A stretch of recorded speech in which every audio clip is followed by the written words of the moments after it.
Il est 8h31. Bretagne 5, l'invité de la matinale, avec la boulangerie-pâtisserie d'Élise des Anges à Pommerais. Et ce matin, notre invité dans la matinale de Bretagne 5 est Raphaël Leméoté. Il est conseiller municipal de la minorité à Saint-Brieuc, candidat du centre droit aux élections départementales sur le canton de Saint-Brieuc 2. C'est important. Et il est avec nous en direct en studio. Je l'en remercie. Bonjour. Bonjour. Alors, nous allons parler des départementales et plus largement de politique. Vous vous lancez donc dans cette aventure des départementales. Est-ce qu'il y a, je vais poser une question assez commune finalement, est-ce qu'il y a encore beaucoup de choses à faire que le département n'a pas fait aujourd'hui? Est-ce que vous avez envie de vous y atteler? Écoutez, le département, c'est une collectivité territoriale qui, avec la commune, la région, les intercommunautés et l'État, évidemment, au-dessus, est un acteur majeur dans un certain nombre de domaines, parfois certains qui n'investit pas suffisamment et qui mériteraient, c'est précisément pour ça que vous m'avez invité, qui mériteraient qu'on aille bien au-delà de ce qui se fait. Quels sont-ils justement ces domaines? Écoutez, si vous voulez, le département, il a maintenant surtout que les bailleurs sociaux, Côte d'Armor Habitat et Terre et Baies, ont fusionné pour des raisons qui sont liées à la loi. Donc le département, en lien avec l'agglomération, mais le département est majoritaire dans le conseil d'administration, il a maintenant à sa disposition un outil qui est un bailleur social unique au sein du département. Et le bailleur social unique, il est extrêmement présent à Saint-Brieuc, et en particulier dans le canton dans lequel je me présente. Et il y a des choses considérable à faire dans le cadre du renouvellement urbain qui est envisagé, enfin qui est en cours sur le secteur de Europe, Balzac, Ginglin, mais également sur les secteurs qui ont déjà été aménagés par l'ANRU, l'Agence nationale de renouvellement urbain, à la Croix-Saint-Lambert, à la Ville-Auger. Il faut augmenter le nombre de gardiens dans les immeubles. Les gardiens, c'est très important. C'est une présence humaine. C'est la tranquillité renforcée. C'est moins de dégradation. Ça rassure les habitants, ça entretient, etc. Et le lien social, finalement. Le lien social. Au cours des dernières années, donc le président sortant, là, qui était président jusqu'au mois de juin de l'année dernière, et voilà, au cours de son mandat, le nombre de gardiens a diminué considérablement. C'est vraiment contraire à ce qu'il faut faire. Or, le bailleur départemental, c'est un outil du département. Le bailleur n'existe pas, si je puis dire, en dehors des fonds publics, en dehors du département, en dehors des aides de l'État, en dehors des aides des communes qui lui sont accordées. Donc le bailleur doit être à la disposition du politique, si je puis dire, pour renforcer la tranquillité, pour améliorer la vie quotidienne des habitants. Je pense franchement, on n'a pas beaucoup de temps, mais pour répondre vraiment à votre question, le département, le conseil départemental a énormément de choses à faire pour améliorer la vie quotidienne des habitants. Je l'ai dit dans le logement, je le pense aussi dans le médical, l'implantation de maisons médicales, je pense à mon canton évidemment, je pense qu'il faut une maison médicale sur le secteur de la Croix-Lambert, il y a un terrain pour le faire, les habitants le souhaitent, et il y a une démographie médicale qui est assez difficile, qui n'est pas favorable, donc il va y avoir un problème de présence médicale sur ces quartiers, y compris sur le quartier de Balzac Europe, qui va être en renouvellement urbain, et là, il faut en profiter pour installer une maison médicale. Ce que je dis pour le quartier, pour le canton de Saint-Brieuc-Est, vaut également pour tout le département. Les zones rurales sont exactement dans cette situation. Et le département, encore avec son bailleur, peut construire, etc., et construire des maisons médicales et mettre à disposition des médecins, des équipes pluridisciplinaires, à des loyers qui sont à l'image de ce que sont les loyers des logements sociaux, des loyers qui sont modérés, pour faire en sorte qu'on puisse permettre aux habitants d'accéder aux soins facilement. J'ai d'autres exemples. Mais on va en parler inspiré hein, de tous ces exemples, Raphaël Leméoté. Sur le logement, il y a une forte demande de logement, y compris sur Saint-Brieuc.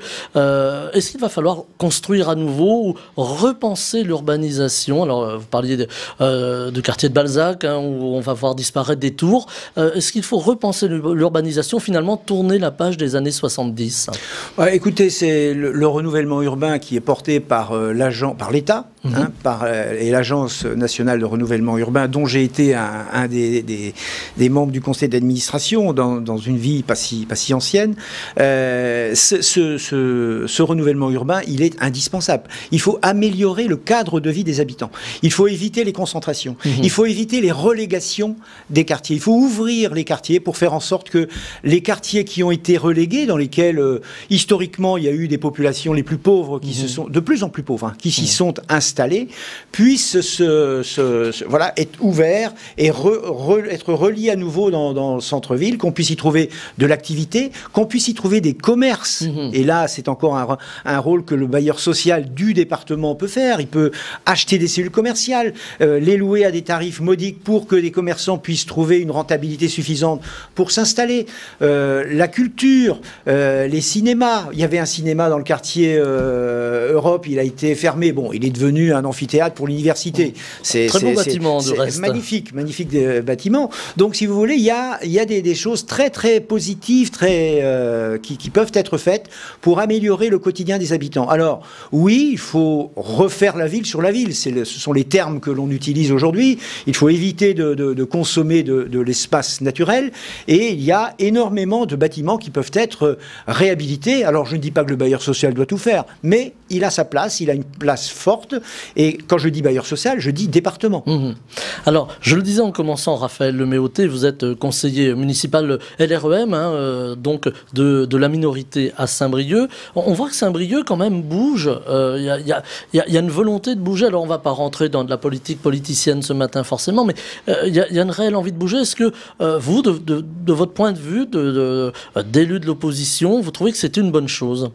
Bah, écoutez, oui, Saint-Brieuc a bougé. C'est vrai, il y a eu beaucoup de transformations. Le quartier de la Gare, le quartier de la place du Quéclin, enfin, etc. Théo qui se poursuit, etc. Tout ça, ce sont des travaux qui Théo, c'est la ligne de bus, hein, oui, je le dis pour les auditeurs. Oui, voilà.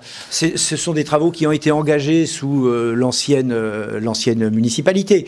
Moi, j'observe au sein du conseil municipal, et je le dis d'ailleurs de manière régulière lors des séances publiques, que je trouve que ça manque d'ambition, ça manque de réactivité. On parle beaucoup, on discute beaucoup, on dit qu'on consulte, qu'on concerte. Voilà, je vois beaucoup de contestations sur les problèmes de stationnement dans le secteur de Saint-Michel, dans le secteur de Beauvallon, dans le secteur de Trégueux, de la rue de Trégueux. On annonce beaucoup de choses qui vont se faire, mais pour l'instant, voilà, nous attendons, et je pense que les Briochins sont un peu dans l'attente de voir ce que va faire cette nouvelle municipalité. En tout cas, vous aurez compris qu'au sein de cette municipalité, il y a les partisans du développement, et puis il y a les partisans de la croissance zéro.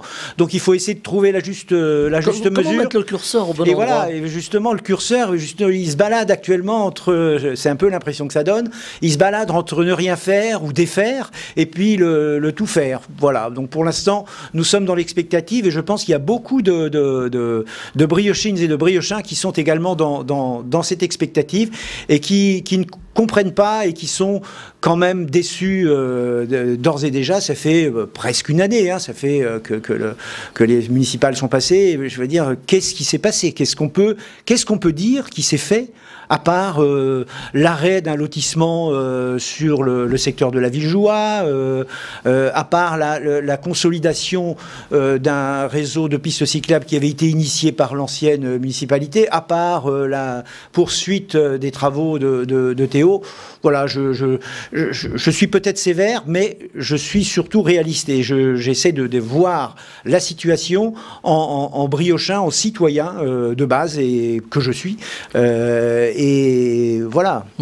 Raphaël Leméoté, au niveau du département, il y a des grands dossiers. Alors, on parle beaucoup des mobilités, hein, vous faisiez allusion à l'instant aux pistes cyclables à Saint-Brieuc, mais là aussi, la mobilité, c'est pas simple pour un département qui a ses compétences. Sur les routes, par exemple, comment faire cohabiter les vélos et les véhicules, par exemple, les véhicules automobiles?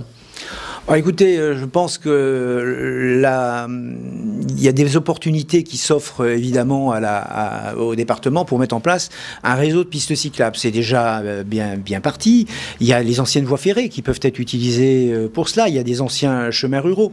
Je pense que ce qui est important, ce qu'il faut faire, lorsqu'on dit on va faire des pistes cyclables, il faut faire un réseau. C'est-à-dire qu'on ne peut pas faire des petits bouts et puis vous prenez un bout de piste cyclable, puis vous arrivez dans un grand rond-point avec des voitures, de la circulation, c'est dangereux. Il faut de la cohérence, finalement. Il faut de la cohérence. Il faut qu'il y ait une continuité sur les pistes cyclables. Moi, je préfère qu'il y en ait moins. Qu'on prenne son temps, mais qu'on fasse des choses qui tiennent la route, c'est le cas de le dire, et qui soient sécurisées. Comment voulez-vous laisser vos enfants aller sur des pistes cyclables si, même à Saint-Brieuc, on voit bien les pistes cyclables, la continuité n'est pas assurée. C'est très important d'assurer la continuité du réseau. Alors évidemment, ce qui est vrai en ville est aussi vrai en zone rurale, parce que les véhicules roulent un peu plus vite, parce que voilà, il y a des habitudes aussi. Exactement. Alors tout ça doit être réfléchi d'une manière globale et il n'y a pas de raison que ça ne marche pas. On pourrait avoir un programme de développement des pistes cyclables et des liaisons vertes. Moi, j'ai un projet pour notre canton. Si nous sommes élus, ce que je pense, nous proposons la création d'une voie verte entre le port du Légué sur l'ancienne voie ferrée qui passera par la Villa Rouannec, qui rejoint ensuite la tour de Cesson, qui passe devant la plage du Valais et qui rejoint le viaduc de Douvenant qui est en cours de restauration, ce viaduc pour les piétons et les vélos, justement. Voilà, pour les piétons et les vélos. Très beau viaduc à Arel de la Noë, là, je le dis pour les auditeurs. Excellent architecte, enfin constructeur, avec la ville de Saint-Brieuc et puis une partie des Côtes d'Armor, d'ailleurs. On a des bijoux de ce type, on a un patrimoine considérable. Le canton est de Saint-Brieuc a un patrimoine extraordinaire, que ce soit un patrimoine historique ou un patrimoine naturel. On a la maison de Louis Guillou, d'abord. On a la tour de Cesson, on a la plage du Valais, on a la Villa Rouannec. Et on a tous ces espaces naturels. On a aussi, quand vous vous baladez dans les quartiers, vous avez une beauté extraordinaire. Et ça, c'est sur le patrimoine. Il faut le faire, justement, il faut avoir une cohésion autour de ce patrimoine aussi pour le faire découvrir. Bien évidemment, il faut avoir un plan d'ensemble. C'est-à-dire qu'on ne peut pas laisser faire comme ça se fait un peu aujourd'hui. Il y a les partisans de la tour, il y a les partisans de la plage, il y a les partisans des petites maisons sur la plage du Valais, il y a les partisans... Je crois qu'il faut qu'on ait une vision globale, une vision politique d'un aménagement global de ce secteur. Moi qui suis briochin depuis j'y ai fait mes études, même si j'ai eu une carrière professionnelle à l'extérieur de la Bretagne, je me rends compte qu'il y a des secteurs entiers, notamment le secteur de mon canton, toute cette façade maritime de Saint-Brieuc, elle est quand même relativement, je veux dire, elle n'a pas été valorisée, elle n'a pas été prise en compte. Elle mériterait d'être mieux connue. Mais évidemment qu'elle mériterait. C'est incroyable, c'est absolument incroyable. Quand vous êtes à Cesson, vous n'êtes pas à Saint-Laurent-de-la-Mer. Quand vous voyez Saint-Laurent-de-la-Mer, comment ils ont réussi à aménager, rendre attractif le bourg, qui n'est pas une commune, c'est une dépendance de la commune de Plérin. Pourquoi n'arrive-t-on pas à faire la même chose sur Cesson qu'à Saint-Laurent-de-la-Mer? C'est-à-dire un centre-bourg un peu... une centralité, comme disent les technocrates aujourd'hui, dont je suis un peu malgré tout, une centralité sur Cesson, un centre avec des commerces un peu complétés, un peu d'animation, voilà. Et je pense que tout le monde y trouverait son compte. Et puis, un embellissement des cheminements piétonniers. Je ne dis pas que rien n'est fait. Je dis qu'il y a un certain nombre de choses qui ont été faites, mais un certain nombre d'autres qui ne l'ont pas été et qu'il faut faire. La voie verte en est une, la valorisation de tout ce patrimoine de la plage du Valais, son désenvasement, c'en est une autre. Quand on descend jusqu'au port du Légué, parce que le port du Légué côté Saint-Brieuc, c'est dans notre canton. Il y a des friches industrielles. Voilà. Industriel de la ville de Saint-Brieuc. Voilà, tout à fait. Avec Sylvie Grondin, nous ne sommes pas favorables à la création du 4e quai. Il faut d'abord exploiter ce qui existe. Il faut d'abord valoriser les espaces qui sont qui sont inoccupés. Et ces friches industrielles qui sont au bord du port, je veux dire, on peut en faire des points d'accroche extrêmement intéressants et le département a la responsabilité de la gestion du port, de Saint-Brieuc. Donc, j'espère que nous pourrons, quand nous serons élus, faire en sorte que tous ces points-là, qui sont majeurs pour le département. Et je n'ai pas parlé de l'université, qui est sur notre canton. Alors, on va parler de deux choses importantes, Raphaël Leméoté. On parlait tout à l'heure des quartiers, avec l'embellissement des quartiers, avec une cohérence aussi pour ces quartiers, pour en faire quelque chose d'agréable, finalement, redonner de la vie. Éviter, on parle beaucoup de communautarisme aujourd'hui, on a un petit peu créé des communautés dans ces quartiers, en les ouvrant justement à la ville, au reste de la ville. Il y a aussi des questions sociales, on a beaucoup de pauvreté dans les quartiers, mais aussi dans nos campagnes aujourd'hui, plus largement au niveau du département. C'est une des compétences du département. Est-ce que là aussi, il va falloir travailler sur cette précarité qui a été encore renforcée par la crise du Covid? Eh bien, écoutez, vous avez parfaitement raison d'insister sur ce point. La ville de Saint-Brieuc concentre la plus grande pauvreté du département en nombre de population. Et dans l'agglomération, la ville de Saint-Brieuc est la plus pauvre. Voilà, le revenu médian par habitant est plus faible que dans les communes de la première couronne. Il se trouve que c'est sur mon canton qu'il y a la concentration de pauvreté, que ce soit sur le secteur de Balzac-Europe-Ginglin, le plateau, ou que ce soit sur Croix-Saint-Lambert, Villauger. Donc ce sont des quartiers qui ont été qualifiés de prioritaires, ils sont classés politique de la ville. Que lorsqu'ils ont été classés, le revenu médian par habitant était inférieur à 11 000 euros. C'est en 2014, j'y étais à l'époque pour classer ces quartiers au niveau national.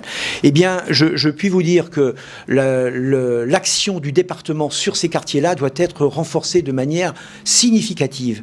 Il ne faut pas considérer qu'il y a un traitement égalitaire sur l'ensemble du territoire. Il y a des territoires qui sont plus prioritaires que d'autres, qui ont besoin d'un soutien de la collectivité beaucoup plus important que d'autres, par un renforcement de présence de travailleurs sociaux plus important, la mise en place d'une prévention spécialisée avec des éducateurs spécialisés.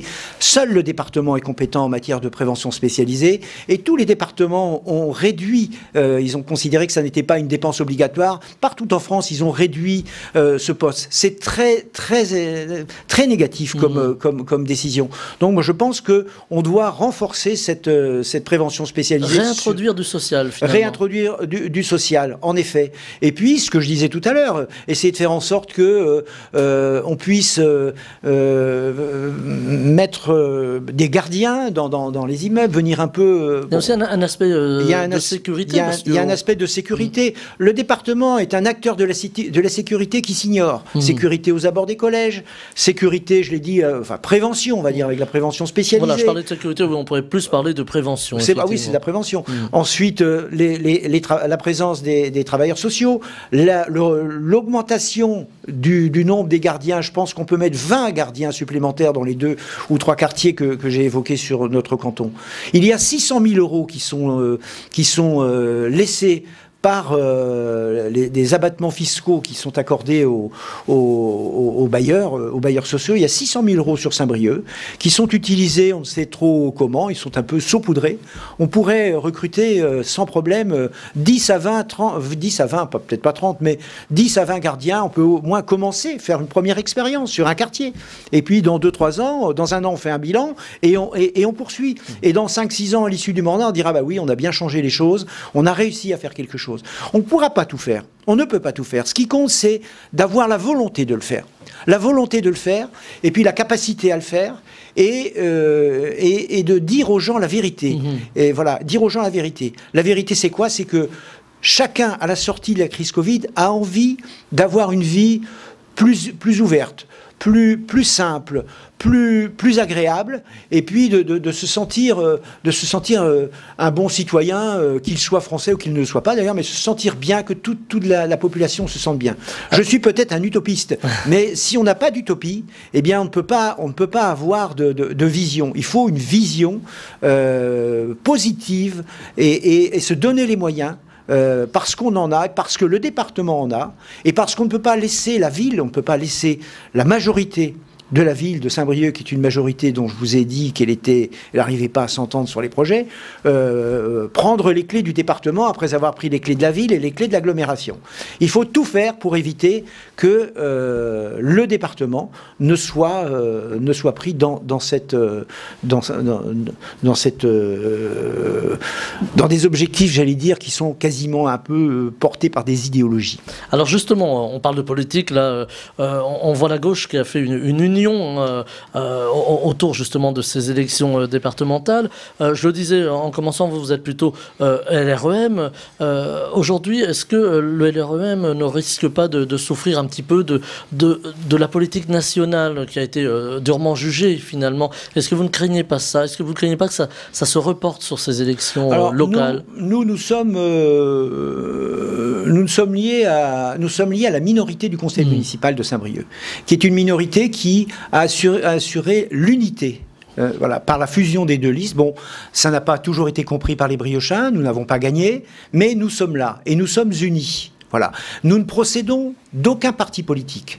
Nous ne sommes pas désignés par des appareils.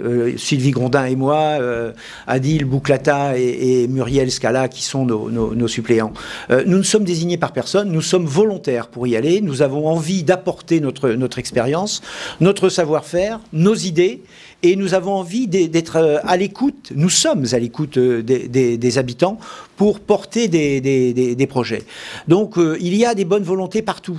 Il y a des gens qui sont comme nous, qui ont voté d'ailleurs pour les listes LREM aux européennes. Il y en a autant dans la majorité de gauche du conseil départemental d'aujourd'hui que dans la majorité de droite. Donc si vous voulez, au sein du département, il y a de la place pour nous. Nous ne serons pas isolés. La seule chose que nous ne voulons pas, c'est de reproduire au département ce qui se passe à la mairie de Saint-Brieuc. Nous ne voulons pas cela.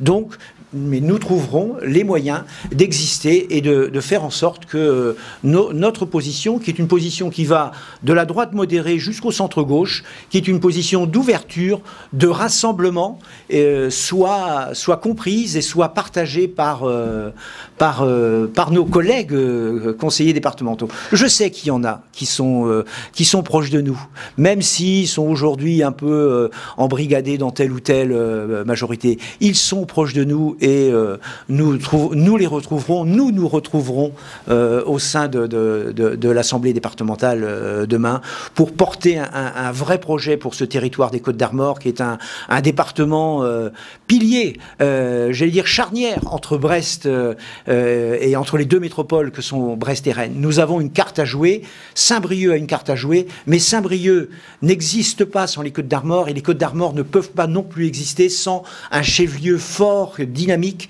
et qui valorise tous ses atouts. On n'a pas parlé de l'université. Alors, j'allais y venir justement. Raphaël Leméoté, il nous reste quelques minutes. Je regarde mon réalisateur, 2 minutes, me dit-il.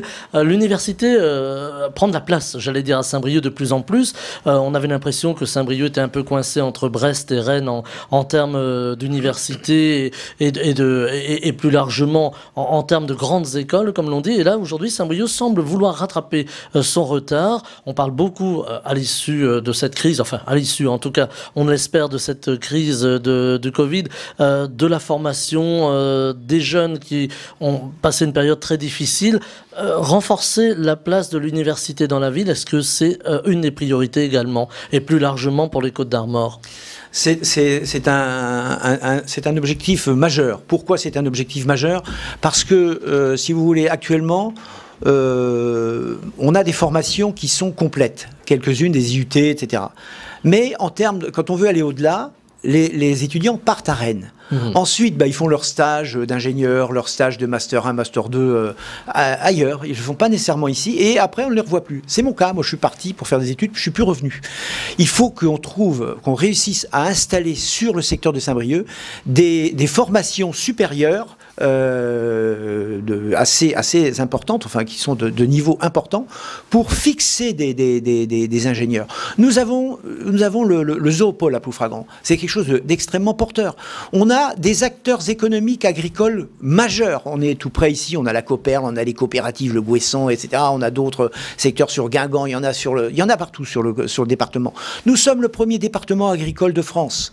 Pourquoi ne pas mettre ceci en avant dans un projet de territoire, puisque le débat a lieu actuellement sur l'agglomération, entre la ville, l'agglomération et le département, en tout cas, pour faire en sorte qu'on ait un pôle d'excellence dans ces domaines-là, qu'on ait des écoles une école ou deux écoles d'ingénieurs ou un master 2 qui soit spécialisé dans tout cela, qui puisse accompagner le développement et la mutation de la production agricole qui est demandée par les consommateurs. Ce serait trop long de l'expliquer aujourd'hui. Il y a une grande demande de consommer mieux et de respecter l'environnement. Mais les agriculteurs ne demandent pas mieux, les acteurs économiques importants que j'ai cités ne demandent pas mieux. Il faut les fédérer et il faut les associer à la réflexion sur ce que doit être cela.